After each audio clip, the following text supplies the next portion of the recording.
Saudara sekalian, kalau kita membaca Alkitab, maka hari ini adalah Minggu Palem, biasanya disebut sebagai Minggu Palem. Tuhan Yesus memasuki kota Yerusalem. Di dalam Injil Lukas itu ada di pasal yang ke-19 yang sudah kita khotbahkan. Di dalam pasal ke-19 Tuhan Yesus dieluk-elukan ketika memasuki kota Yerusalem. Kita sudah mengkhotbahkan di dalam beberapa khotbah yang kita renungkan pada minggu yang lalu. Maka pasal 20 bagian yang kita khotbahkan hari ini itu berarti di tengah-tengah minggu kesengsaraan. Tuhan Yesus berbicara ini dengan orang-orang Farisi. Mari kita membaca dari Lukas pasal ke-20 ayat yang ke-41 sampai dengan ayat yang ke-44. Lukas pasal yang ke-20 ayat 41 sampai dengan 44. Mari kita membuka suara bersama-sama. Lukas 20 ayat 41 sampai 44. 1, 2, 3. Tetapi Yesus berkata kepada mereka, bagaimana orang dapat mengatakan bahwa Mesias adalah anak Daud? Sebab Daud sendiri berkata dalam kitab Mazmur, Tuhan telah berfirman kepada Tuanku, duduklah di sebelah kananku, sampai kubuat musuh-musuhmu menjadi tumpuan kakimu. Jadi Daud menyebut dia tuannya, bagaimana mungkin ia anaknya pula. Saudara sekalian, Tuhan Yesus berbicara kepada orang-orang Farisi ini adalah satu counter attack, satu serangan kembali.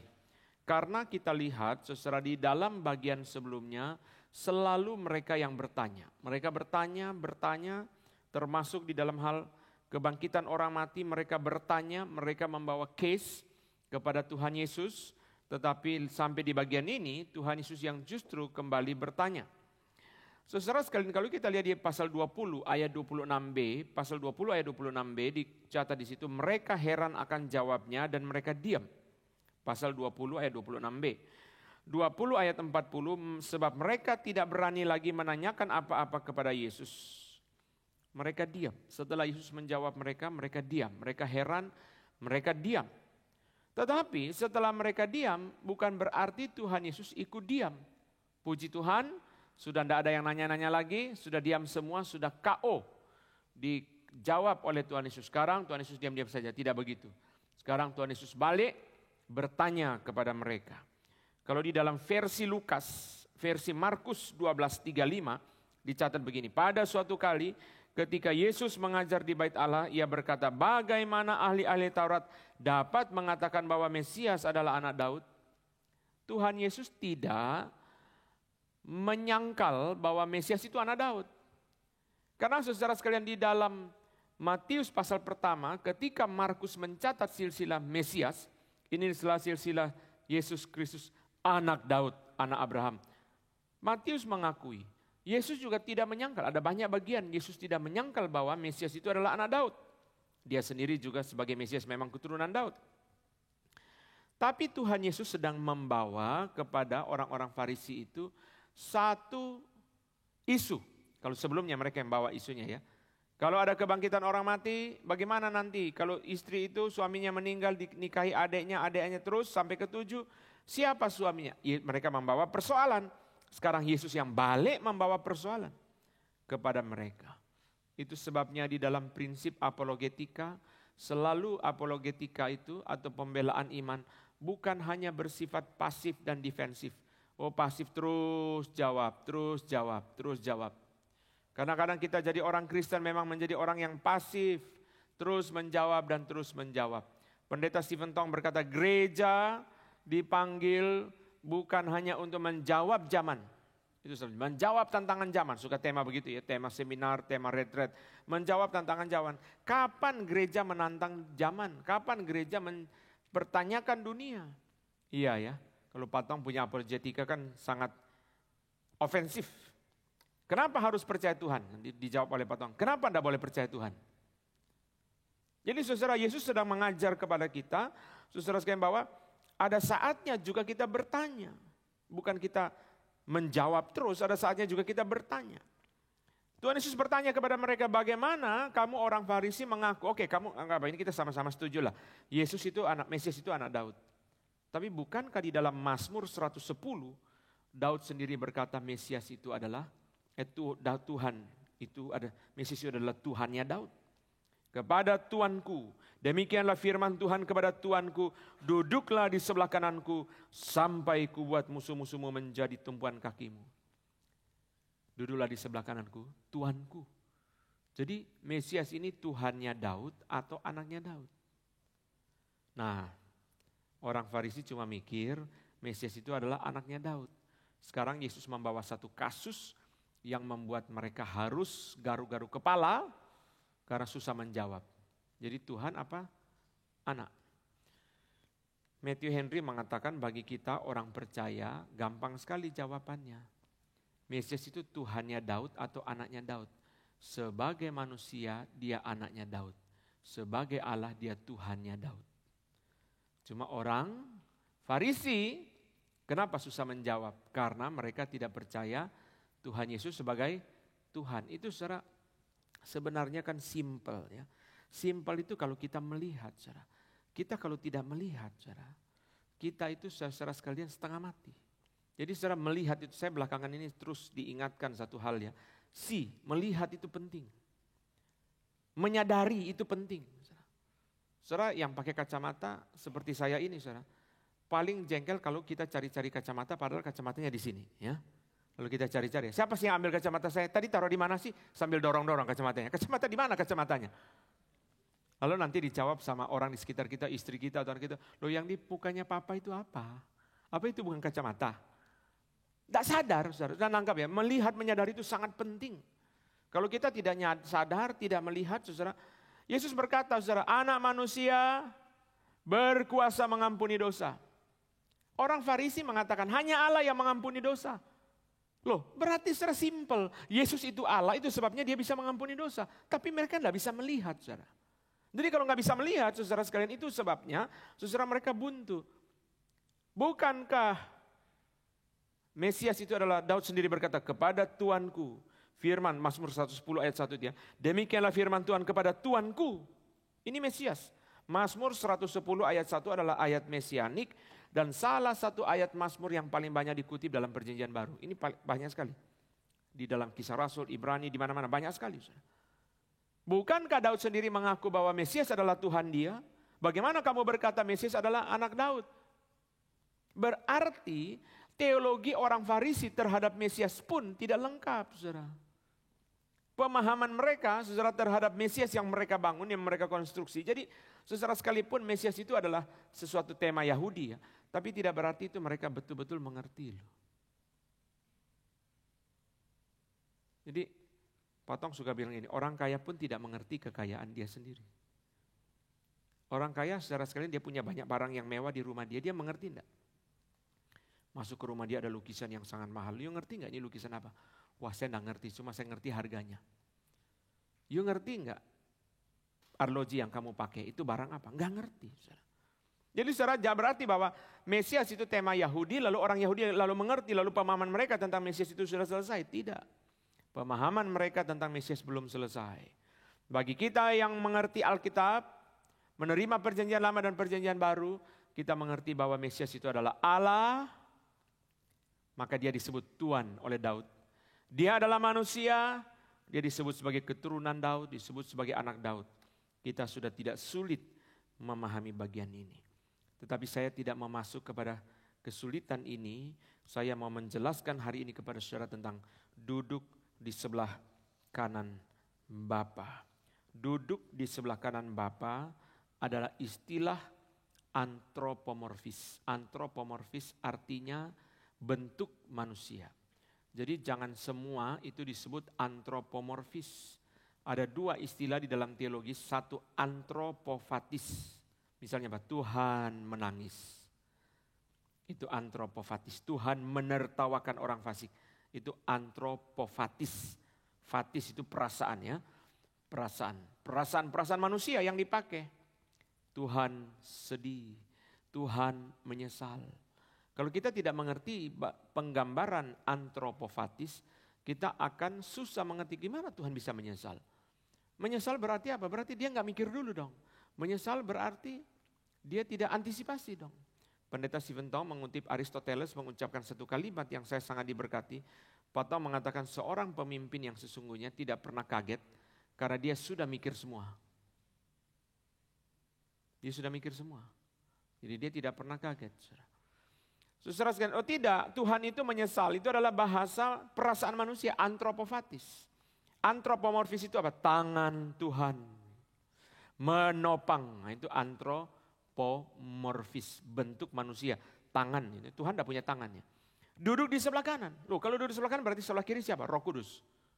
Susah ya? Bukan. Duduk di sebelah kanan itu artinya apa? Mari kita buka 1 Raja-Raja 2:19 untuk memahami gambaran ini. Pertama, kita lihat 1 Raja-Raja pasal kedua ayat yang ke-19. 1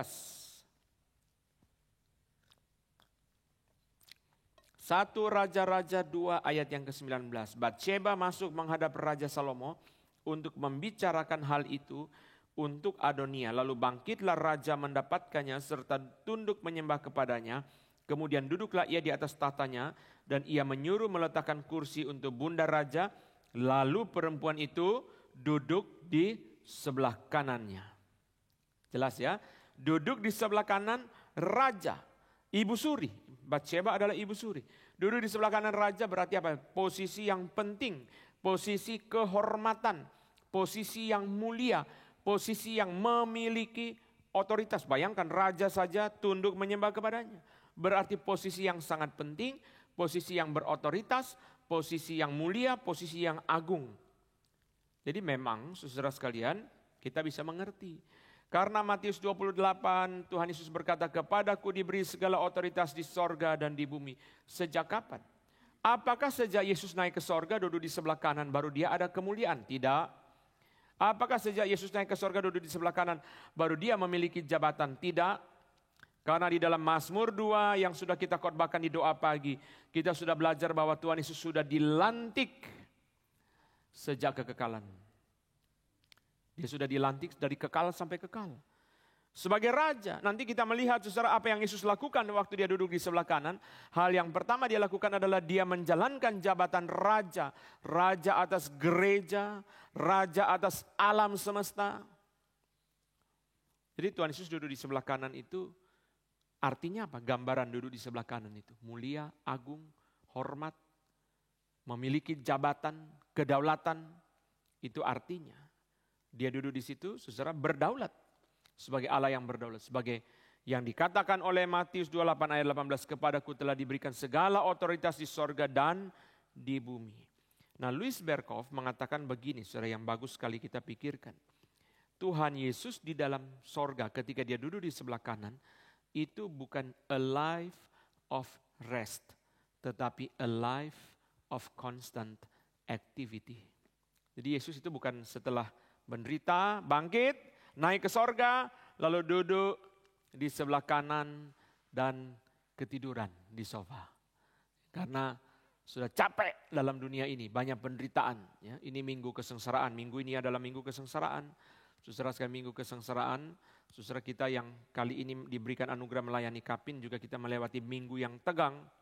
Minggu yang sebagian teman-teman nanti minggu ini, hari Minggu sekarang ini sudah pergi dan tinggal di Pekanbaru sampai dengan hari Senin depan. Saudara sekalian, di dalam minggu kesengsaraan ini, saudara, lalu Yesus sudah melewati seluruh penderitaan, bukan hanya dalam minggu ini. Sejak Bethlehem di Palungan sampai di Golgota, dia mengalami kesengsaraan, lalu dia bangkit, naik ke sorga. Sudah capek, maka saudara sekalian langsung tidur. Tidak, bukan a life of rest. Tetapi a life of constant activity. Kehidupan Yesus di sorga bukan kehidupan yang beristirahat. Tapi kehidupan yang menjalankan aktivitas yang terus-menerus. Kalau kita gimana? Kita masuk sorga, saudara, ada dua-duanya ya. Pertama, a life of rest. Waktu kita masuk sorga, kita beristirahat. Kenapa? Karena ada kalimat hari perhentian di Ibrani 4. Karena ada kalimat supaya mereka beristirahat dari jerih lelah mereka. Wahyu 14. Karena ada kalimat istirahat, karena ada kalimat perhentian, sabat yang kekal. Itu sebabnya orang percaya ketika masuk ke sorga kita menikmati namanya a life of rest. Kita beristirahat, tetapi tidak berhenti sampai di situ. Kita juga memasuki namanya a life of constant activity. Kita terus menerus beraktivitas. Apa aktivitas kita? Menyembah Tuhan. Berlutut menyembah, berseru dengan suara nyaring, itu sudah kita bahas dalam khotbah yang lain. Berlutut menyembah tersungkur, lalu bangun berseru dengan suara nyaring. Berlutut menyembah, lalu bangun berseru dengan suara nyaring. Kita menikmati dua. Tapi Tuhan Yesus di dalam sorga, setelah dia naik ke sorga, tidak beristirahat. Dia memasuki duduk di sebelah kanan. Itu adalah life of constant activity, kata Louis Berkhof. Tidak beristirahat. Dia terus bekerja. Kapan ya Tuhan beristirahat ya?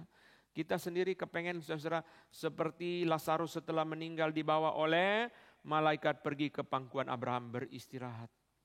Sungguh memang saudara ya, kita sangat perlu setiap hari di dalam ketekunan berperang melawan dosa, setiap hari di dalam ketekunan menyenangkan Allah, setiap hari dalam ketekunan berdoa dan sebagainya dan seterusnya. Kita di sorga, kita memasuki life of rest. Tapi juga life of constant activity. Dua-duanya. Tapi Yesus tidak. Di dunia dia berjuang, di sorga dia berjuang. Di dunia dia berjuang untuk kepentingan kita, di sorga dia berjuang. Nah kita bertanya sekarang, yang kita mau jawab, apa yang Yesus lakukan ketika dia duduk di sebelah kanan Allah Bapa? Apa yang dia lakukan? Pertama-tama saya akan menjelaskan dulu dari kalimat yang muncul dalam Lukas 20 yang dikutip dari Mazmur 110. Yaitu sampai kubuat musuh-musuhmu menjadi tumpuan kakimu. Musuh-musuhmu menjadi tumpuan kakimu berarti apa saudara? Berarti ini adalah gambaran bukan hanya pemenang tetapi penaklukan. Bukan kemenangan saja tetapi penaklukan. Karena musuh itu kepalanya sampai di tanah lalu penakluk itu taruh kakinya di atas leher. Itu maksudnya. Maka disebut oleh William Hendrickson sebagai complete triumph of every foe. Kemenangan yang lengkap. Sampai musuh itu sudah ditaklukkan. Sampai kepalanya di tanah. Lalu penakluk itu taruh kakinya di atas lehernya. Itu maksudnya kalimat itu. Sampai kubuat musuh-musuhmu menjadi tumpuan kakimu. Satu penaklukan, jadi bukan hanya kemenangan. Satu penaklukan. Jadi saudara, orang itu, saudara, itu yang dibilang oleh Filipi pasal kedua. Setiap lidah akan mengaku, setiap lutut akan bertelut. Mengaku Yesus sebagai Tuhan. Jadi saudara mau ngaku, nggak mau ngaku, pada akhirnya mengaku juga kok. Pada akhirnya mengaku juga. Minggu depan nanti hari Minggu saya khotbah tentang kebangkitan Kristus dan kuasa atas raja-raja di bumi. Ini tema Paskah yang jarang ya. Kebangkitan Kristus dan kuasa atas raja-raja di bumi. Yesus berkuasa enggak? Itu Alkitab yang bilang. Dia berkuasa atas raja-raja di bumi. Dia berkuasa apa enggak? Nanti kita lihat minggu yang akan datang. Saudara sekalian, dia takluk. Maka saudara suka enggak suka, orang pada akhirnya takluk kepada Kristus juga. Pada akhirnya saudara sekalian kalau dalam versi Mazmur 2 yang sudah kita khotbahkan di doa pagi. Saudara dia akan membawa besi untuk memikul tanah liat. Tanah liat, bayangkan saudara tahu tanah liat ya. Kalau dipukul dengan linggis, hancur seperti debu. Saudara itulah kuasa penghakiman Kristus. Maka di dalam Mazmur 2 dikatakan, hei raja-raja bertindaklah bijaksana, takutlah akan Tuhan. Kalau kamu tidak takut sama Tuhan sampai gilirannya, di dunia ini atau di dunia akan datang, pasti. Itu pasti. Lah, kalau begitu, Kristus itu ketika duduk di sebelah kanan, dia menjadi raja. Dia jalankan jabatan raja, yaitu raja yang menaklukkan segala musuh. Lah bagi kita bagaimana? Karena yang disebut dengan Kristus raja itu dua ya. Raja itu dua, raja atas gereja dan raja atas alam semesta. Jadi dua. Dia menjadi raja itu bukan hanya raja atas gereja. Kristus adalah raja atas gereja. Ya, orang di luar sana, oh enggak begitu. Dia menjadi raja atas gereja, tapi dia juga menjadi raja atas alam semesta. Nah, dia jalankan dua itu. Jadi saudara, orang-orang dunia yang melawan Tuhan, musuh-musuh Tuhan itu saudara akhirnya ditaklukkan. Sampai kepalanya di tanah, di debu, sampai dengan diinjak kakinya. Kemarin dalam khotbah doa pagi Mazmur 7. Saudara, kemuliaan ditaruh dalam debu, itu yang terjadi. Lah kalau kita orang percaya, apa kita juga diinjak leher kita sama Tuhan? Tidak. Kita orang percaya juga bertekuk lutut. Tapi Mazmur 2 berkata, ciumlah kakinya dengan gemetar. Itu tugas kita. Tugas kita bukan kita leher kita diinjak sama Tuhan, bukan. Karena kita merendahkan diri kok. Kita dengan rela merendahkan diri mencium kaki Tuhan dengan gemetar. Bagi musuh-musuh Tuhan, Tuhan menaklukkan mereka sampai lehernya diinjak. Tapi bagi kita orang percaya, kita mencium kaki Tuhan dengan gemetar. Mari kita buka 1 Petrus pasal 3. 1 Petrus pasal yang ketiga ayat 22. Di sini Tuhan Yesus sebagai Raja di sebelah kanan Allah diberikan di dalam satu ayat yang kita bisa baca. Saudara sekalian, mari kita lihat 1 Petrus 3 ayat 22. Mari kita baca sama-sama. 1, 2, 3. Yang duduk di sebelah kanan Allah setelah ia naik ke sorga sesudah segala malaikat kuasa dan kekuatan ditaklukkan kepadanya. Duduk di sebelah kanan Allah, dia naik ke sorga, dia duduk di sebelah kanan Allah, dia menjadi raja, menjalankan jabatan raja atas gereja. Orang percaya mencium kaki Tuhan dengan gemetar. Orang percaya tersungkur, melempar mahkota, menghormati Tuhan, menyembah Tuhan. Tapi orang dunia ditaklukkan. Orang dunia ditaklukkan, saudara, dia adalah raja. Itu di situ dibilang apa? Malaikat. Mau malaikat benar, mau malaikat tidak benar. Kuasa, itu bahasa yang lebih tepat adalah otoritas dan kuasa. Segala ya. Segala malaikat, segala otoritas, segala kuasa. Kalau kita membaca ini di dalam perspektif penganiayaan gereja, kita mengerti bahwa apa, saudara? Bahwa ini adalah kabar baik. Kabar baik bagi orang percaya karena otoritas dan kuasa politik dan agama. Saya perhatikan ya, yang menganiaya gereja itu cuma dua. Agama dan politik. Itu menurut Alkitab, menurut Yesus, menurut Wahyu, menurut seluruh perjanjian baru. Cuma dua. Gak pernah ada kuasa lain menganiaya gereja, tidak pernah ada. Klub arisan ibu-ibu lempar gereja, jarang. Ya. Kecuali mereka dipimpin oleh agama tertentu. Tidak ada, cuma politik sama agama, itu Alkitab yang ngomong. Dan itu sungguh terjadi. Dari zaman Yesus, saudara lihat aja pengadilan Yesus. Sepanjang minggu ini, pengadilan Yesus, saudara, lihat aja. Cuma dua, kuasa politik, agama. Pilatus, Herodes, politik, imam-imam kepala agama, cuma dua. Gak ada yang lain, saudara. Gak ada kekuatan lain yang menganiaya gereja, menindas gereja, tidak ada. Cuma politik dan agama. Ini adalah satu kabar baik, saudara. Kenapa? Karena dia sebagai raja akhirnya menaklukkan bukan hanya gereja yang dengan rela sadar akan anugerah Tuhan, merendahkan diri dan takluk kepada Kristus, tetapi juga dunia, semua manusia, segala malaikat, segala otoritas, segala kuasa, apa saja. Akhirnya dia takluk kepada Kristus. Jadi kita ini, saudara, dalam perspektif ini pun saudara harus bersyukur. Kenapa, saudara? Karena kita diberi kesempatan oleh Tuhan anugerah, mata kita dibuka untuk melihat kemuliaan Kristus yang membuat kita dengan rela merendahkan diri dan takluk kepada Kristus. Sehingga kita menikmati kemuliaannya dari sekarang, bukan nanti di sana. Saudara, ketaatan kita tadi pagi, kalau saudara baca saat teduh tadi pagi itu, saudara, dari Thomas Watson. Saya paling senang itu Thomas Watson sama John Owen ya, dua itu yang paling saya senang. Kalau Pak Agus paling senang itu John Flavel, beda favoritnya. Saya paling senang itu Thomas Watson sama John Owen. Saudara, tadi pagi saudara baca yang tadi pagi, saudara, dibilang apa? Kita perlu menaati Allah secara sukarela. Gambaran yang dia pakai bagus sekali. Jangan seperti air yang harus dipukul oleh Musa baru mengalir. Itu tadi Thomas Watson, saudara, berkata, jangan seperti air yang harus dipukul baru dia mengalir.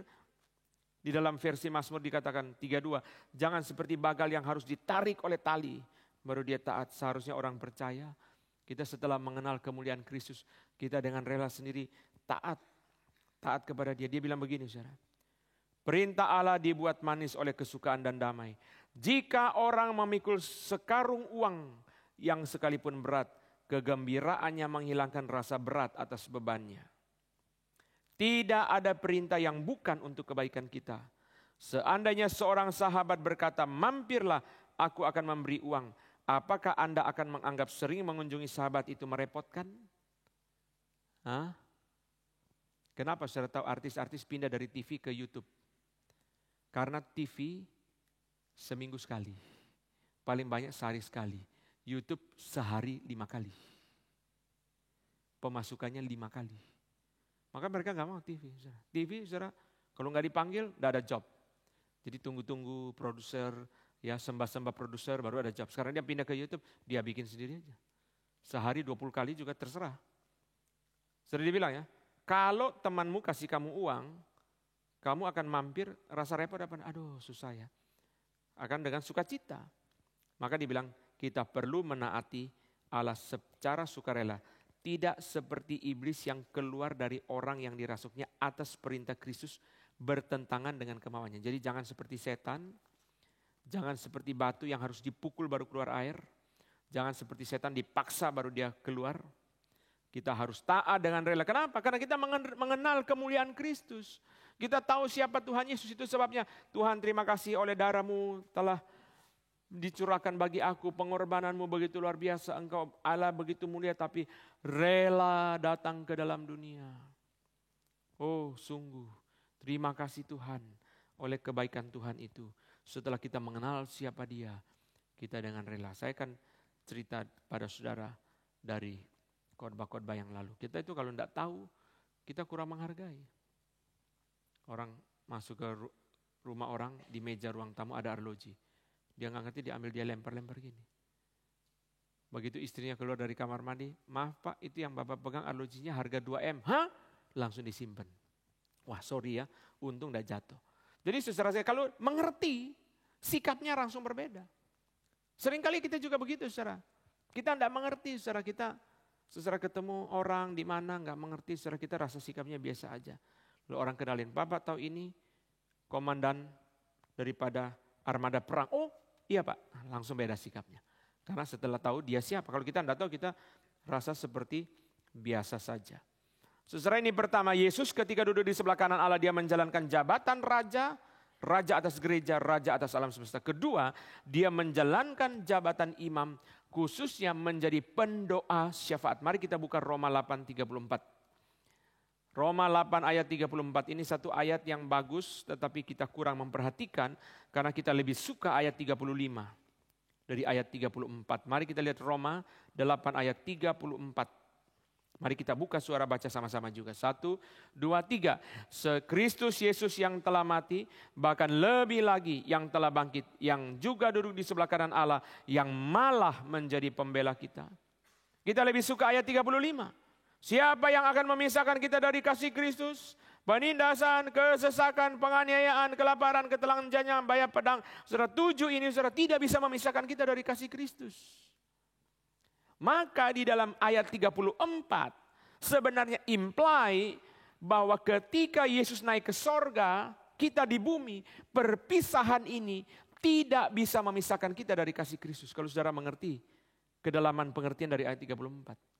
Kristus duduk di sebelah kanan Bapa di sorga, kita di bumi. Apakah karena perbedaan ini, perbedaan realm, ya, perbedaan dunia ini, menyebabkan kita dipisahkan oleh kasih Kristus? Tidak. Sekalipun dia di sorga, kita di dunia, tetapi dia menjadi pembela kita.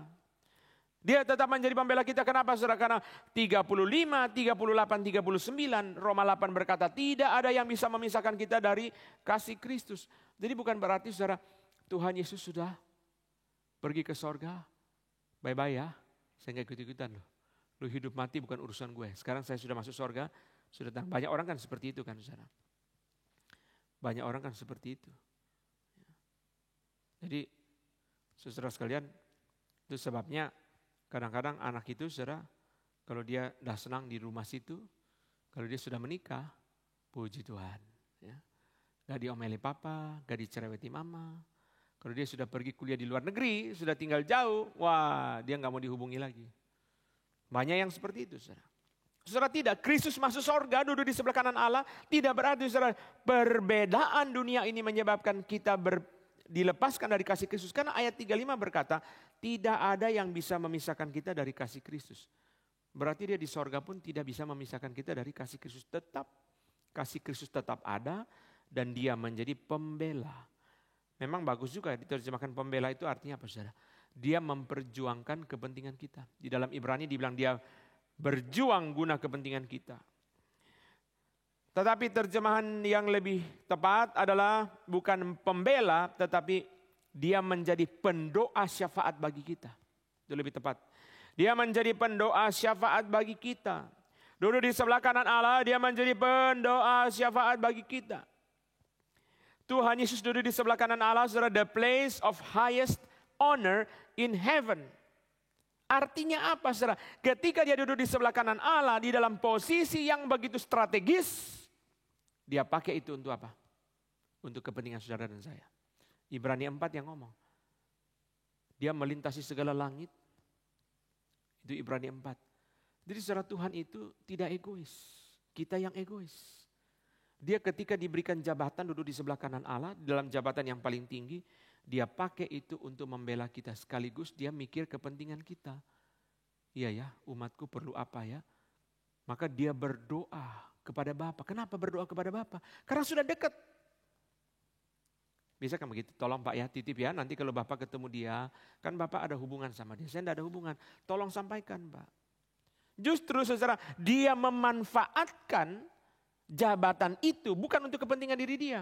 Untuk kepentingan kita. Di dalam dunia Tuhan Yesus tidak memanfaatkan jabatan dia di dalam dunia. Dia berkorban. Di dalam surga dia memanfaatkan jabatan dia untuk apa? Untuk kepentingan saudara dan saya. Jadi itu bentuk cinta Tuhan ya. Dia menjadi pembela kita, saudara. Dia memanfaatkan jabatan itu. Dia berdoa bagi kita. Di dalam dunia Yesus berdoa. Berdoa banyak kali. Sangat banyak berdoa. Berdoa syafaat untuk gereja. Aku berdoa untuk kamu dan untuk orang-orang yang mendengar pemberitaanmu. Yesus berkata, aku berdoa untuk engkau Simon. Supaya imanmu jangan gugur ketika iblis menuntut untuk menampi engkau. Aku berdoa bagi engkau supaya imanmu jangan gugur. Di dunia Yesus sudah berdoa. Sudah berdoa bagi gereja, sudah berdoa bagi Simon. Simon mewakili kita semua yang bisa digoncang oleh setan sehingga iman kita menjadi gugur. Tuhan Yesus berdoa supaya iman kita tidak menjadi gugur. Tapi ketika dia duduk di sebelah kanan Allah, dia menjadi pendoa syafaat yang membela, memperjuangkan kepentingan kita. Saya pikir-pikir iya ya. Tuhan itu sudah berdoa bagi kita. Kita ini tidak pernah berdoa bagi kepentingan Tuhan. Tidak pernah berdoa bagi orang lain. Jadi saudara yang tidak ke Pekanbaru, ikutlah berdoa.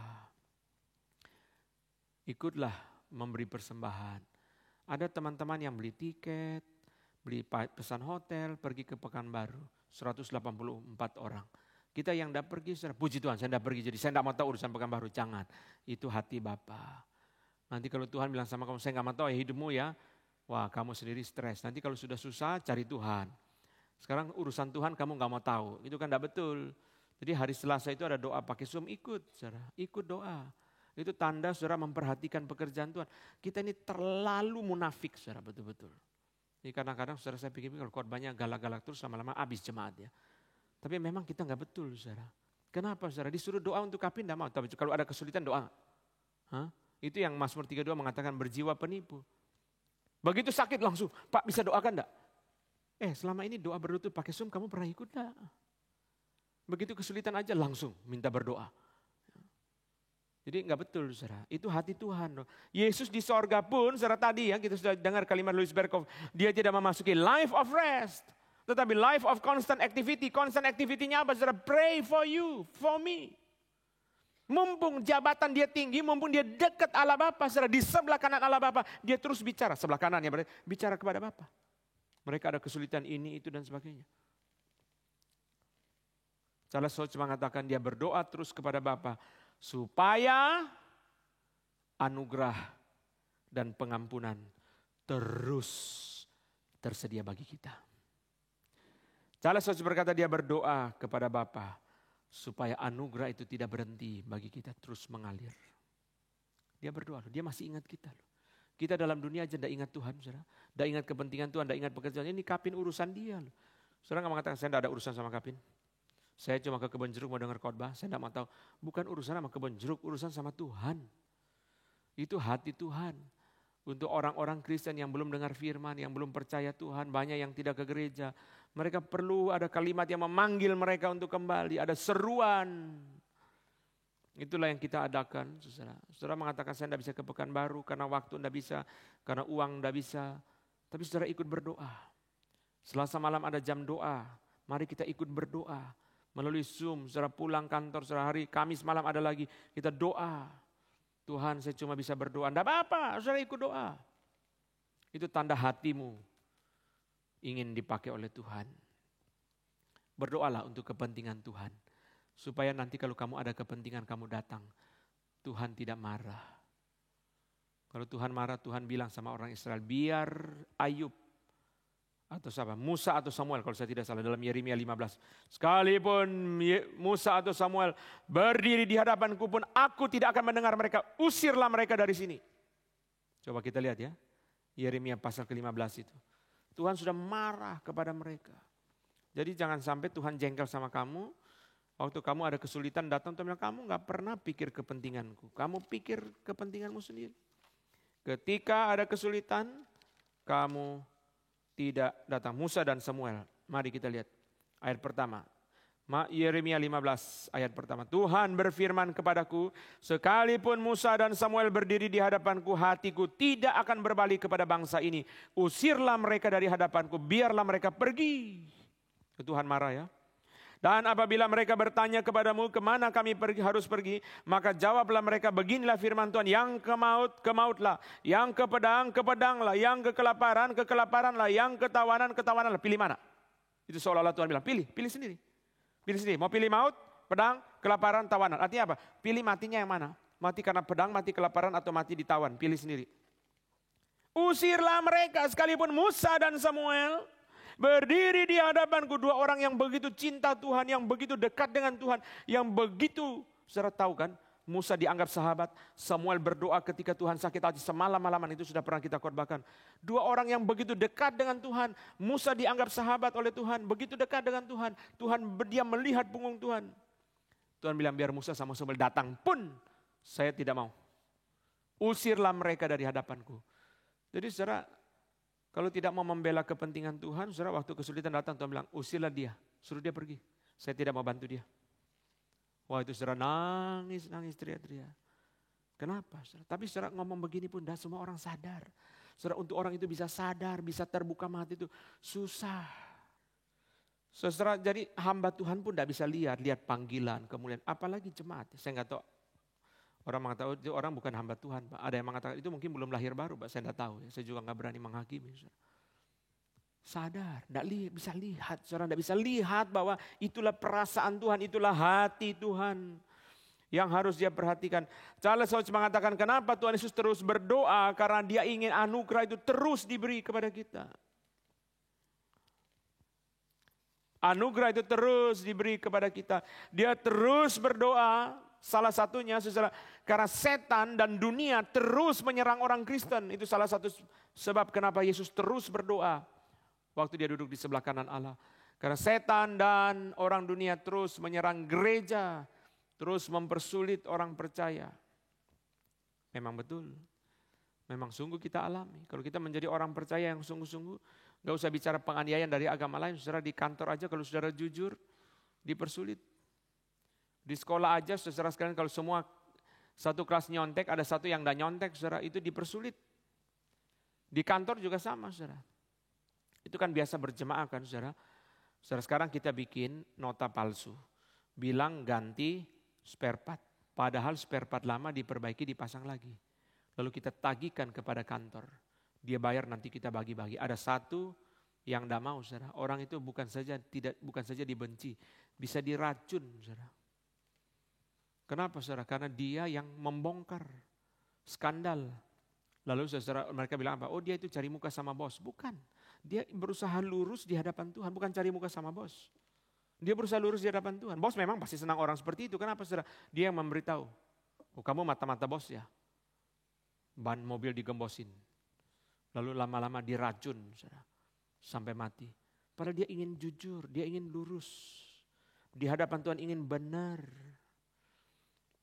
Tuhan Yesus berdoa terus bagi gereja, bagi saudara dan saya. Karena apa? Karena kita terus mengalami serangan dari setan dan dari dunia, fitnah dari dunia. Di dalam khotbah yang lain saya sudah pernah jelaskan, saudara, ketika menjelaskan dari 1 Petrus pasal keempat itu. Kenapa Petrus berkata mereka harus memberi pertanggungjawab kepada Tuhan yang siap sedia menghakimi orang hidup dan orang mati. Karen Jobs mengatakan, Petrus ngomong begitu karena orang Kristen difitnah. Difitnahnya begini, saudara. Kalau di satu desa, mereka menyembah berhala. Lalu ada satu keluarga jadi Kristen. Begitu gunung meletus, keluarga Kristen itu yang dimaki. Gara-gara lu gak mau sembah berhala, gak mau kasih sesajen, maka dewanya marah, sekarang gempa bumi. Mereka itu secara kasihan, sudah dianiaya karena minoritas, sekarang difitnah lagi gara-gara kamu. Coba saudara, itu jawabnya bagaimana ya? Dulu kita di desa ini, selama ini hidup baik-baik, gak pernah gunung meletus. Gunung mulai bato-bato ketika kamu mulai jadi Kristen. Mulai tidak lagi menyembah berhala, mulai tidak memberi sesajen. Bahkan makin giat, kamu makin giat, makin mengajak orang jadi Kristen. Ngamuk dewanya, gunung langsung meletus. Coba lihat banyak yang mati, itu gara-gara kamu. Orang Kristen tidak bisa jawab, tidak bisa bela diri. Saudara kalau di posisi itu tidak bisa bela diri, tidak bisa jawab. Disitulah Petrus berkata kepada mereka. Mereka orang-orang fasik itu harus dihakimi oleh Tuhan. Nanti, jadi saudara, ketika orang Kristen mengalami seperti itu, saudara, Yesus lagi berdoa di sorga. Seperti kemarin saya katakan dalam reli doa, saudara, waktu orang itu bertobat, terima Yesus dan bertobat dari dosa, kita ini tidak rasa apa-apa, kita pulang sudah capek, tidur di hotel, saudara, mungkin tidak ganti baju, langsung tidur dengan baju apa adanya. Tapi di sorga lagi pesta. Kau tahu di sorga lagi pesta? Karena Lukas 15 berkali-kali mengatakan, satu orang bertobat, seluruh sorga bersuka cita. Surga lagi pesta. Kita tidak rasa apa-apa, saudara. Setelah orang itu datang ikut kapin, saudara, dan bertobat. Itu saudara ikut kapin, saudara, pengalaman pelayanan bersama-sama di kapin. Itu adalah saudara pengalaman yang tidak bisa digantikan. Jadi saudara yang ikut, saudara sangat berbahagia. Saudara mengambil keputusan yang tepat. Karena pengalaman saudara pergi bersama-sama 184 orang. Saudara cari di mana-mana, sulit ada kesempatan seperti itu. Satu gereja rame-rame berangkat, saudara. Pergi rame-rame, itu luar biasa. Pengalaman itu saudara pulang itu saudara sungguh. Kita yang udah pergi saudara, kita cuma dengar cerita sambil bingung, sambil iri, sambil nyesel, campur baur ya. Nggak tahu mesti jawab apa. Benar, sungguh. Itu pengalaman yang sangat indah. Pengalaman bersama-sama yang sangat indah. Sebagai gereja melayani. Ketika satu orang bertobat, seluruh surga bersuka cita. Sebaliknya di dalam dunia ketika orang percaya difitnah, Tuhan Yesus sedang berdoa di sebelah kanan Allah Bapa. Berbicara kepada Bapa, kuatkanlah mereka, hiburlah mereka. Itu sebabnya Petrus memberikan firman yang menguatkan orang percaya. Pertama, Tuhan Yesus duduk di sebelah kanan Bapa, dia menjalankan jabatan sebagai raja. Kedua, sebagai imam yang berdoa syafaat membawa pergumulan kita kepada Bapa. Yang ketiga, dia sebagai nabi. Louis Berkhof mengatakan dia sebagai nabi dalam hal apa? Dalam hal pertama, Roh Kudus. Loh, kok bisa? Yesus kan dan Roh Kudus kan beda. Kok bisa Roh Kudus menjalankan jabatan nabi? Kan itu jabatannya Yesus. Karena dalam Yohanes 14-16 Yesus sendiri bilang, Roh Kudus diutus memberitakan apa yang dia dengar dari aku. Berarti Yesus jalankan jabatan nabi, dia berkhotbah, bukan dia berkhotbah secara langsung, tapi kalimat-kalimat dia diteruskan kepada Roh Kudus dan Roh Kudus teruskan kepada para rasul, para pengkhotbah, mereka bawa itu kepada saudara dan saya. Yesus menjelaskan jabatan nabi seperti itu. Saudara menjalankan jabatan nabi seperti itu. Roh Kudus yang bawa. Firman itu Roh Kudus yang bawa. Kenapa? Karena Yohanes 14-16 Yesus berkata, Roh Kudus tidak berkata-kata dari dirinya sendiri, tetapi dia berkata-kata dari apa yang dia dengar daripada aku. Itu yang dia sampaikan. Lalu Roh Kudus bekerja melalui para rasul yang memberitakan firman, melalui para pemberita firman. Dia duduk di sebelah kanan Allah, jalankan jabatan raja pertama. Raja atas gereja, raja atas alam semesta. Kedua, menjadi imam. Secara imam tidak atas dunia ya. Imam atas gereja, hanya berdoa bagi gereja. Di dalam Yohanes 17 juga dia udah bilang, saya tidak berdoa bagi dunia. Aku berdoa bagi kamu, berdoa bagi mereka yang mendengar dan menerima firman yang kamu beritakan. Dan yang ketiga, dia menjalankan jabatan nabi, yaitu dia memberitakan firman melalui Roh Kudus. Kalimat-kalimat yang didengar oleh Roh Kudus dari Kristus dia bawa kepada para rasul dan kepada para pemberita firman. Saudara sekalian, itu duduk di sebelah kanan Allah. Tetapi tiba-tiba kita ketemu sesuatu yang aneh. Yaitu waktu Stefanus mati martir, Yesus bukan duduk tapi berdiri. Mari kita baca Kisah Rasul 7. Ini aneh. Ini janggal. Seluruh Alkitab berkata Yesus duduk di sebelah kanan Allah. Mesias duduk di sebelah kanan Allah. Tiba-tiba ada sesuatu yang janggal terjadi, yaitu berdiri. Kenapa berdiri? Kok tidak duduk, saudara? Kenapa berdiri? Mari kita baca, saudara sekalian, mulai dari ayat 54. Nanti ayat yang ke-55 dan 56 saudara baca, 54 saya baca, sisanya saya baca. 55, 56 saudara yang baca. Kisah Rasul 7:54. Ketika anggota-anggota Mahkamah Agama itu mendengar semuanya itu sangat tertusuk hati mereka, maka mereka menyambutnya dengan gertakan gigi. 55, 56.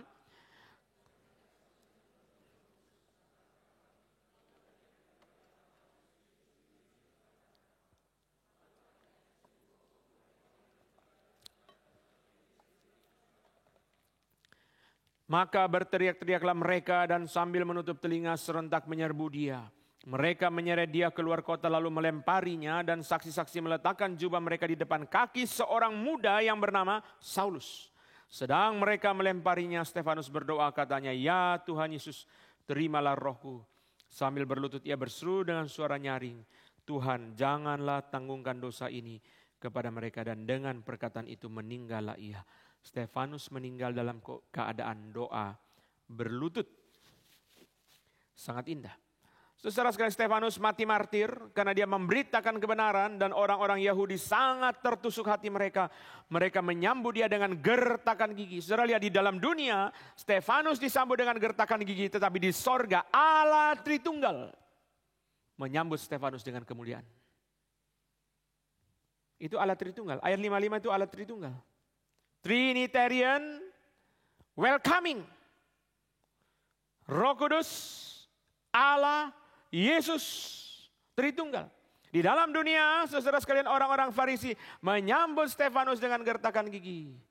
Tetapi di dalam sorga Allah Tritunggal menyambut Stefanus dengan kemuliaan. Pertama dikatakan, saudara sekalian, dia penuh dengan Roh Kudus. Dia sangat terkontrol, ya. Penuh dengan Roh Kudus, tenang, tidak gelisah. Dia penuh dengan Roh Kudus. Penuh dengan Roh Kudus. Justru karena dia penuh dengan Roh Kudus, maka dia berkhotbah begitu berani. Karena dia penuh dengan Roh Kudus, maka dia berkhotbah begitu berani sehingga orang-orang Farisi tertusuk hatinya. Sebenarnya apa sih yang dia khotbahkan? Yang dia khotbahkan intinya cuma dua, memuliakan Kristus dan menegur dosa. Itu tampak jelas di dalam ayat 51 sampai 53. Mari kita lihat. 51 sampai 53, sebelum perikop ini, saudara, tampak jelas, "Hai orang-orang yang keras kepala dan yang tidak bersunat hati dan telinga, kamu selalu menentang Roh Kudus sama seperti nenek moyangmu. Demikian juga kamu. Siapakah nabi-nabi yang tidak dianiaya oleh nenek moyangmu? Bahkan mereka membunuh orang-orang yang lebih dahulu memberitakan tentang kedatangan orang benar, yang sekarang telah kamu khianati dan kamu bunuh." Orang benar itu Kristus. "Kamu telah menerima hukum Taurat yang disampaikan oleh malaikat-malaikat, akan tetapi kamu tidak menurutinya." Menentang Roh Kudus, tidak menuruti Taurat, mengkhianati dan membunuh orang benar. Memuliakan Kristus dan menegur dosa, itulah Stefanus penuh dengan Roh Kudus. Saudara, dia melihat kemuliaan Allah. Stefanus yang penuh dengan Roh Kudus menatap ke langit. Kenapa dia tidak melihat orang-orang Farisi itu? Dia tidak melihat the problem surrounding him. Tidak melihat kesulitan yang ada di sekitar dia. Saudara mungkin capek, saudara dengar kalimat di bawah ini ya. Saya beritahu saudara, saudara mungkin capek karena matamu terlalu banyak lihat kesulitan. Itu problemnya. Jadi saudara rasa capek. Saudara supaya tidak capek, matamu harus seperti Stefanus, memandang ke langit. Saudara lihat itu, ayat yang ke-55, menatap ke langit. Dia tutup mata terhadap kesulitan yang menimpa dia. Kita kalau terus ngikuti, saudara, capek memang. Capek. Saudara pernah nonton film apa ya zaman dulu itu? Ada satu film yang cerita mengenai orang yang mau jatuh dari tebing itu, saudara ya. Di helikopter itu, saudara. Wah, kita kalau nonton itu, saudara, capek, saudara. Tegang terus. Itu kan di YouTube kan banyak, saudara. Orang itu, saudara, pergi ke tempat main itu, saudara, lalu masuk ke suatu tempat, berdiri. Saudara, oke, siap. Tiba-tiba lepas, jatuh ke bawah. Ratusan meter, saudara. Kita yang nonton aja ikut tegang, saudara ya. Saudara, jadi kita juga nggak mau capek nonton itu. Tegang terus, saudara. Ya kita terlalu banyak mata kita melihat kesulitan. Terlalu berfokus kepada kesulitan. Sehingga kita rasa capek, saudara. Kadang-kadang kita harus berhenti. Itu sebabnya saat teduh setiap pagi itu adalah shelter, itu adalah sabat, itu adalah perhentian. Saudara berhenti, break semua, lepas HP, tutup HP, saudara.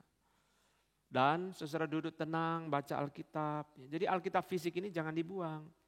Karena saudara kalau mau baca Alkitab di HP, boleh. Tapi sinyalnya matiin dulu, wifi-nya matiin dulu.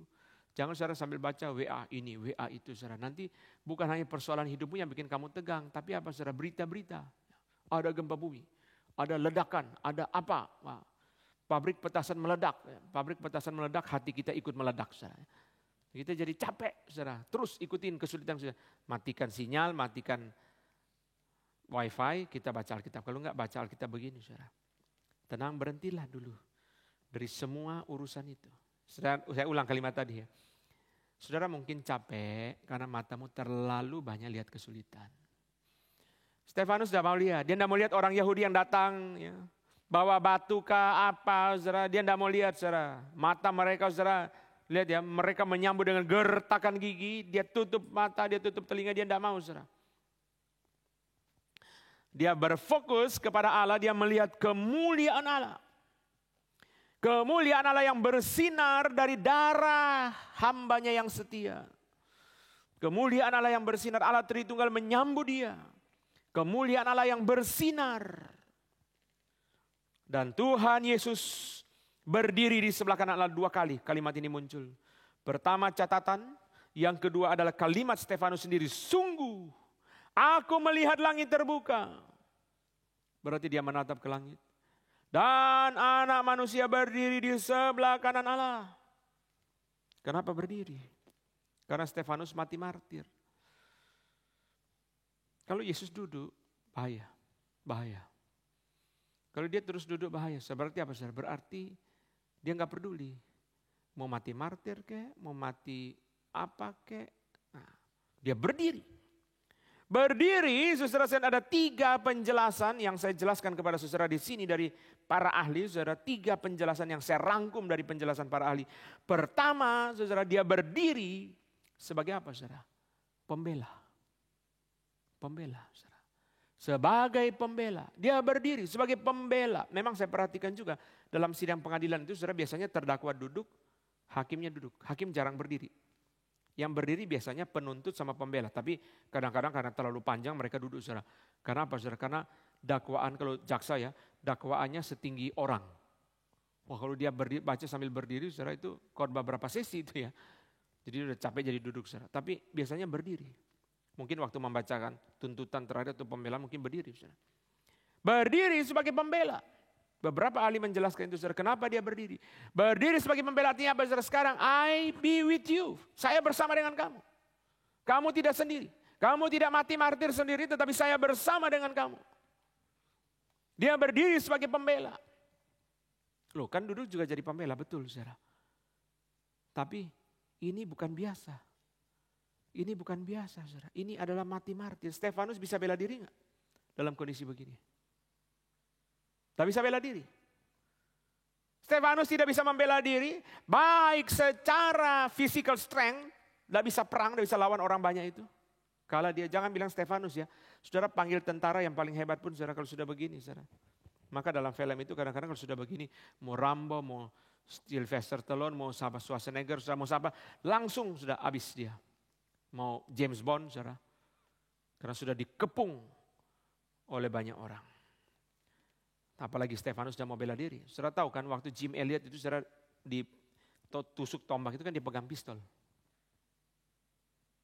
Dia pegang pistol, tapi dia tidak mau tusuk, saudara. Tidak mau tembak. Saudara, Stefanus tidak bisa membela, saudara. Sampai mati. Tapi kesetiaan Stefanus ada hasil. Apa itu, saudara? Waktu cerita ini dicatat langsung dimasukkan nama Saulus. Berarti Stefanus berdoa, jangan tanggungkan dosa ini kepada mereka. Sungguh, Saulus dilepaskan. Dan Saulus dibangkitkan menjadi pengganti Stefanus untuk memberitakan Injil. Yesus berdiri sebagai pembela. Apa hasil dari pembelaan Yesus? Berarti jelas Stefanus kamu tidak bersalah. Tidak apa-apa, mereka lempar kamu sampai mati, kamu tidak bersalah. Kedua, nanti ada waktunya Saulus. Saudara dengar baik-baik kalimat di bawah ini ya, belum pernah saya ngomong di mimbar ini. Pertobatan Saulus itu, saudara, itu kecolongan besar untuk orang Yahudi. Kecolongan besar. Kenapa, saudara? Karena itu seperti saudara pemimpin penting, saudara. Itu kecolongan besar, itu dia pemikir penting, pemimpin penting, pemberani paling penting, itu semua ada di Paulus. Otak ada, tenaga ada, berani ada. Biasa kan orang begitu kan. Biasa kalau dalam agama itu orang yang ada otak, saudara, lesu, udah berani, diem aja dia. Tapi saudara yang berani biasanya saudara, wah cuma otaknya enggak ada. Yang ada ototnya enggak ada. Biasanya kan gitu, saudara. Paulusnya ada dua-duanya. Maka saudara, pertobatan Paulus adalah kecolongan yang besar bagi orang Yahudi. Itu kemenangan besar. Kemenangan yang lebih besar dari mereka melempar Stefanus sampai mati. Kenapa, saudara? Karena Stefanus mati cuma satu orang. Tapi pertobatan Paulus berapa banyak orang Yahudi yang dimenangkan. Saudara nangkap ya? Kematian Stefanus hanya satu orang yang mati, saudara. Di mereka cuma menang satu tubuh, bukan satu jiwa. Satu tubuh mereka menang. Tapi ke pertobatan Paulus, berapa banyak jiwa orang Yahudi yang dimenangkan. Itu sebabnya pada permulaan orang Romawi tidak menganiaya orang Kristen. Karena orang Romawi berpikir orang Kristen itu orang Yahudi.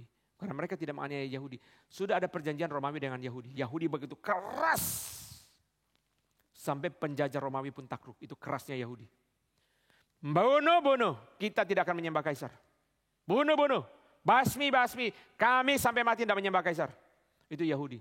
Akhirnya satu-satunya bangsa yang diizinkan tidak menyembah kaisar itu orang Yahudi. Romawi bilang begini. Oke, kalau sampai tidak mau menyembah kaisar, kami minta satu hal. Kalau hari ulang tahun kaisar, bikin pesta besar, tolong orang Yahudi sumbang uang. Oke, pesta kami mau. Kami sumbang uang, sumbang kerbau, sumbang binatang, pesta mau, tapi menyembah enggak. Oke, itu adalah hasil kompromi. Maka Yahudi tidak menyembah kaisar, tidak dianiaya. Lalu muncul orang Kristen, mereka pikir juga sama juga. Seperti orang Yahudi, mereka tidak tidak menganiaya. Orang Romawi tidak menganiaya orang Kristen. Sampai saudara orang Yahudi mulai terganggu. Terganggu oleh apa, saudara? Terganggu oleh pertobatan orang Yahudi. Jadi orang Kristen terutama yang kaya, yang penting, yang pemimpin. Yahudi mulai bilang, kalau gini lama-lama habis kita. Yang penting-penting semua diambil sama orang Kristen. Mereka mulai buka mulut lapor orang Romawi. Kasih tahu ya, Kristen itu bukan Yahudi. Di saat itu orang Kristen kena double. Dianiaya Yahudi, dianiaya Romawi.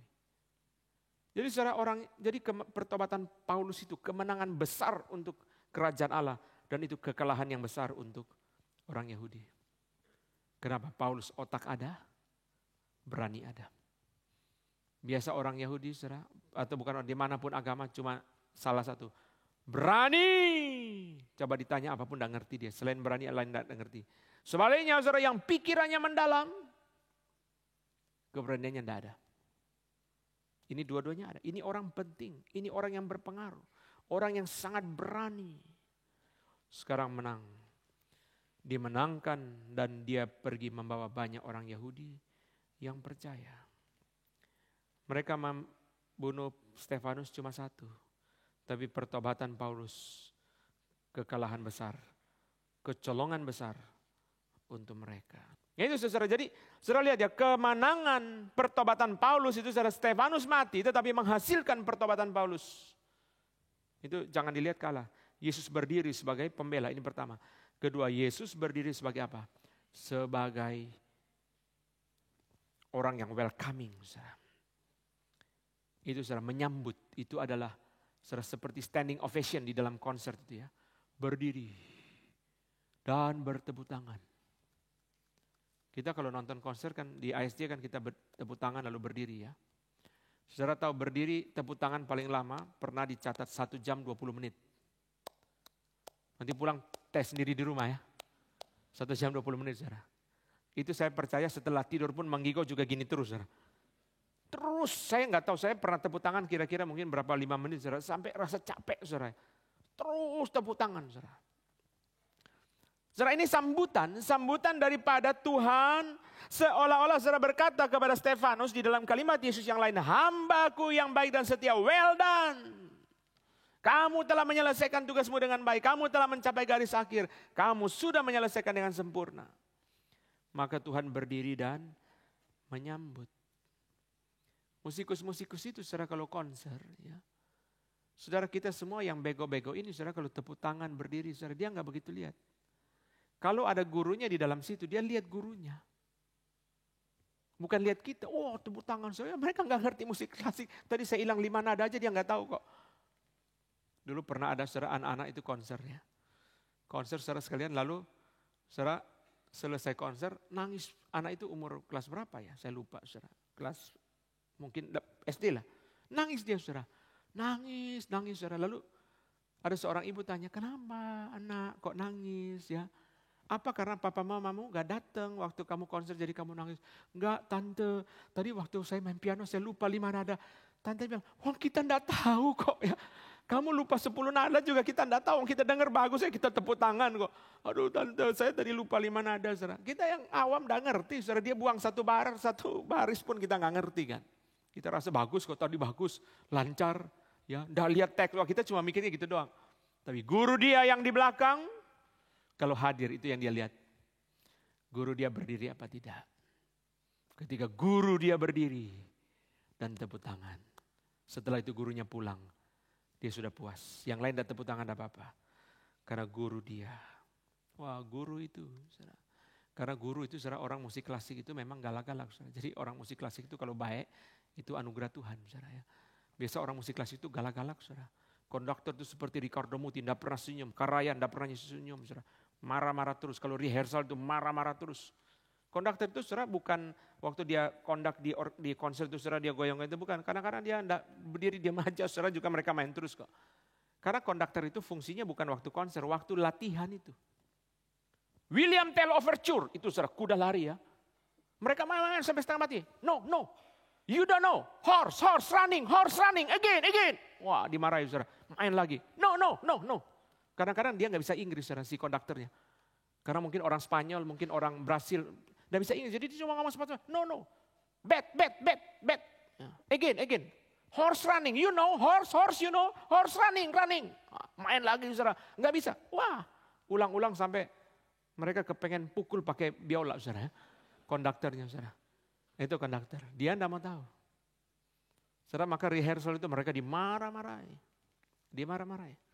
Sampai di Amsterdam pernah terjadi saudara. Seorang pemain cello dari Asia. Marah kepada konduktor. Dan konduktor itu adalah konduktor kebanggaannya orang Belanda. Sejak saat itu orkestra menetapkan tidak lagi panggil orang Asia. Karena dia jengkel. Memang saudara ya. Saya bisa mengerti. Karena orang musik itu satu nada meleset itu tidak bisa. Nada udah main bener aja dia tidak terima, apalagi main salah. Saudara marah, bangun di tengah-tengah latihan, marah kepada konduktor. Mereka tidak mau lagi panggil orang Asia. Sampai belakangan ini mereka mulai panggil lagi saudara. Sekian lama mereka boikot orang Asia, saking jengkelnya. Dia juga jengkel, marah-marah terus nih konduktor. Itu saudara, jadi konduktor itu saudara tuntutannya itu sangat tinggi sekali. Memang musik klasik begitu saudara. Karayan itu saudara, saya nggak usah bicara terus nanti nggak bisa habisnya. Karayan itu saudara kalau sudah selesai konser saudara. Video dia saudara edit itu beratus-ratus jam.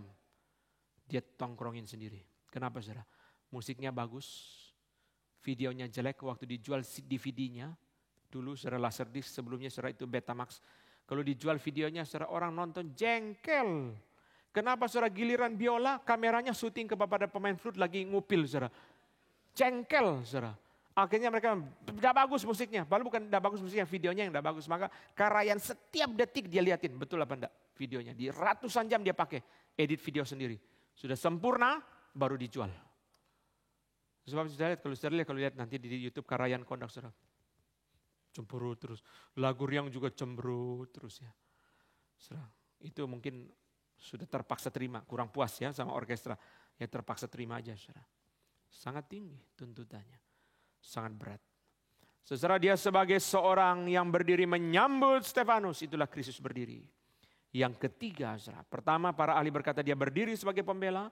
Kedua dia berdiri menyambut. Yang ketiga, saudara sekalian, Kristus berdiri untuk apa?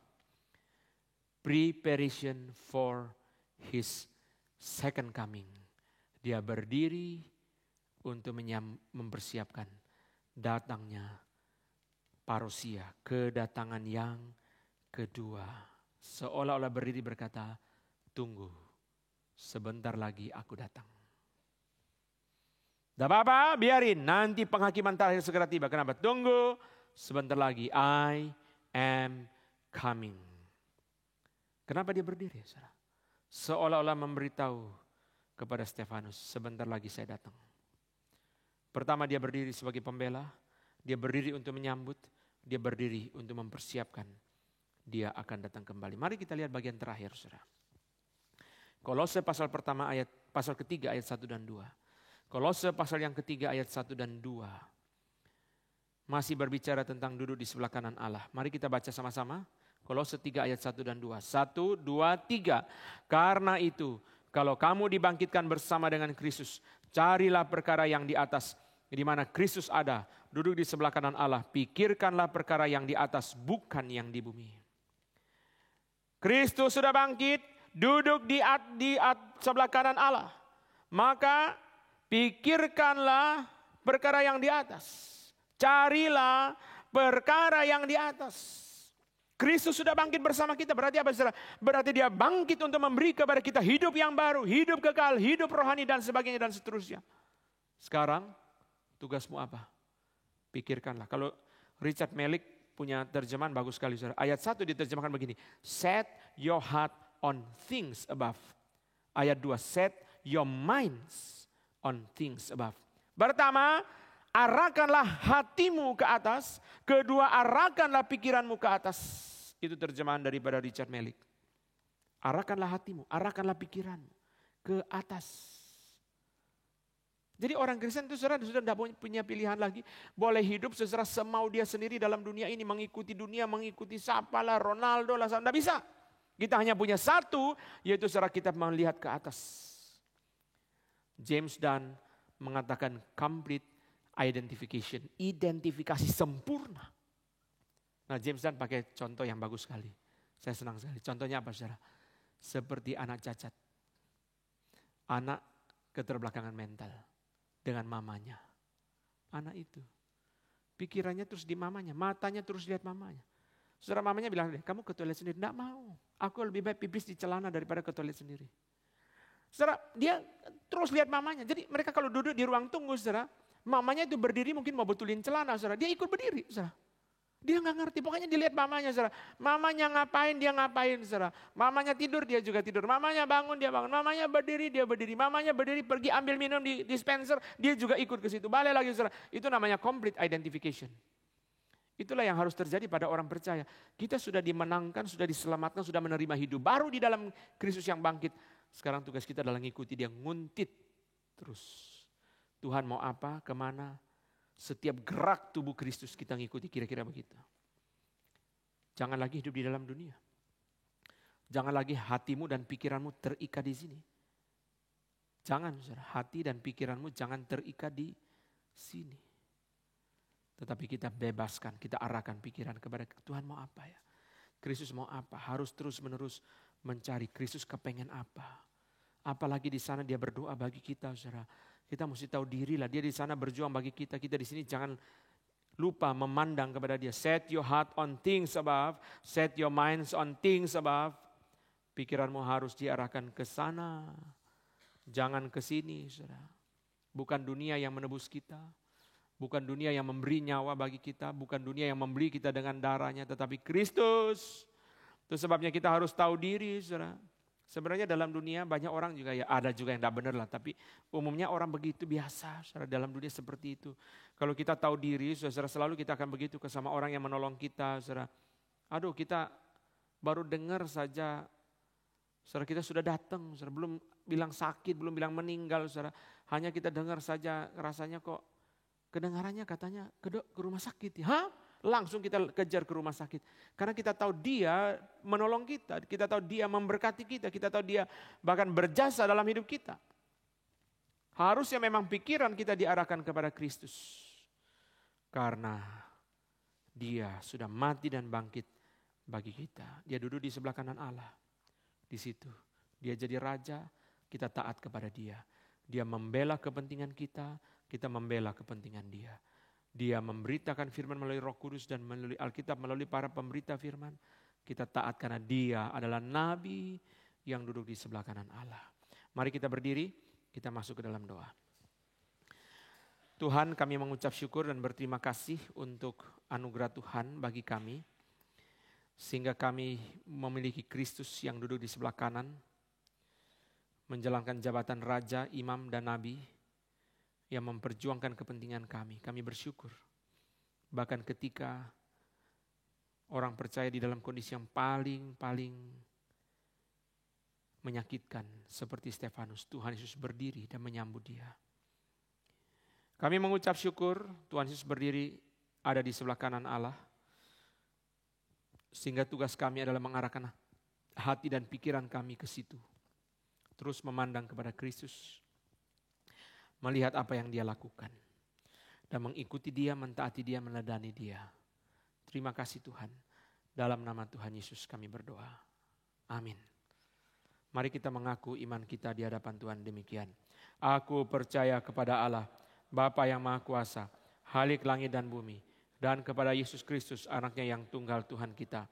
Yang dikandung dari Roh Kudus, lahir dari anak darah Maria. Yang menderita sengsara di bawah pemerintahan Pontius Pilatus. Disalibkan, mati dan dikuburkan, turun ke dalam kerajaan maut. Pada hari yang ketiga, bangkit pula dari antara orang mati, naik ke sorga, duduk di sebelah kanan Allah, Bapa yang Maha Kuasa. Dan dari sana ia akan datang untuk menghakimi orang yang hidup dan yang mati. Aku percaya kepada Roh Kudus, gereja yang kudus dan am, persekutuan orang kudus, pengampunan dosa, dan kebangkitan tubuh, hidup yang kekal. Amin. Silakan duduk.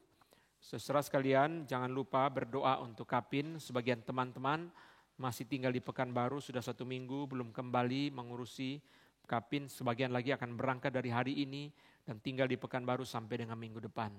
Karena itu mari kita sama-sama ikut doa hari Selasa jam 8:30. Dengan hormat, dengan sangat, dengan kasih, saya mengundang Bapak Ibu untuk ikut, baik yang ikut ke Pekanbaru, terutama yang tidak ikut ke Pekanbaru. Mari Bapak Ibu mohon dengan sangat untuk menyediakan waktu berdoa.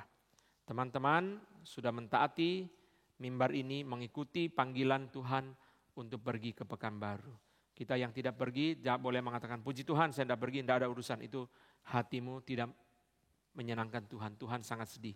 Mari kita ikut berdoa hari Selasa pukul 20.30. Saudara silakan daftar dan minta link Zoom untuk mengikuti doa dari rumah melalui Zoom pada hari Selasa. Persembahan untuk Kapin, saudara sekalian bisa dipersembahkan ke rekening yang tercantum di layar. Persembahan untuk mendukung penyelenggaraan Kapin. Rekening yang tertera di layar, Bapak Ibu bisa foto atau bisa QR untuk memberikan persembahan untuk mendukung Kapin. Sehingga pekerjaan Tuhan, saudara di sana yang memerlukan dana ratusan juta, kita boleh ikut mendukung, terutama kita yang tidak pergi. Kita yang pergi juga ada yang memberi persembahan, tapi kita yang tidak pergi, terutama kita harus ikut memberikan persembahan untuk mendukung pelayanan ini. Pasca sekolah minggu akan diadakan nanti jam 10, kiranya anak-anak boleh diberkati dengan firman yang diberitakan oleh hamba-hamba Tuhan di dalam kedua grup itu.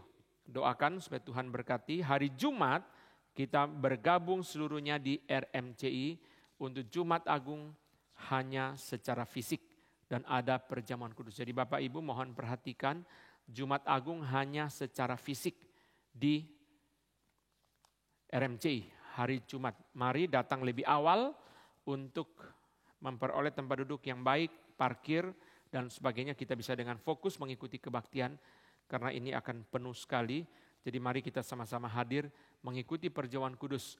Gereja kita sendiri mengadakan Paskah pada hari Sabtu, bukan hari Minggu, karena mayoritas dari 180 orang itu mayoritas akan berangkat setelah kebaktian 1 minggu depan. Jadi karena itu kita tidak bikin kebaktian jam 9 seperti biasa pada hari Minggu, tapi kita majukan ke hari Sabtu sore. Bapak Ibu bisa mengundang teman-teman untuk hadir di dalam Paskah gereja kita pada hari Sabtu sore pukul 16.30, kebaktian gabungan, kita bersama-sama memperingati kematian dan kebangkitan Kristus di tempat ini. Hari Minggu ada kebaktian Minggu di hari Minggu Paskah dengan tema kebangkitan Kristus dan kuasa atas raja-raja di bumi. Mari kita bersama-sama menyanyi dari lagu nomor yang keempat. Pendeta Calvin akan memimpin PA tema Paskah pada hari Rabu. Jadi saudara juga bisa mengikuti pelajaran-pelajaran firman dengan tema Paskah di dalam pada hari Rabu. Apa yang terjadi di atas kayu salib, bagus ya, mari kita ikuti di dalam bulan ini.